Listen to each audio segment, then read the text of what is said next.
বুদ্ধিমান সেই যে নিজের সমালোচনা করে, পাগল সেই যে অন্যের সমালোচনা করে, বুদ্ধিমান সেই যে নিজের ভুল ত্রুটি খোঁজে, বোকা সেই যে অন্যের ভুল ত্রুটি খোঁজে, বুদ্ধিমান সেই যে মরার পরের জন্য প্রস্তুতি নেয়, আর বোকা সেই যে মরার পরের জন্য প্রস্তুতি নেয় না। ওই যে যুবক 50,000 টাকার চাকরি ছেড়েছে দাড়ির জন্য, ও পাগল নয়, যারা ওকে পাগল বলতেছে তারা পাগল।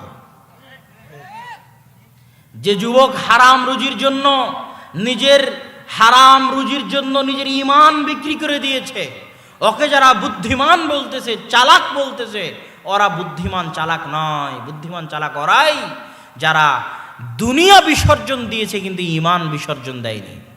ইন্নামা ইয়াখশাল্লাহু মিন ইবাদিহিল উলামা, আল্লাহকে ভয় করে জ্ঞানীরা, বুদ্ধিমানেরা, চালাকেরা আল্লাহকে ভয় করে। বোকা, গর্দভ, গাধারা আল্লাহকে ভয় করে না। এরা মনে করে এই দুনিয়ায় শেষ।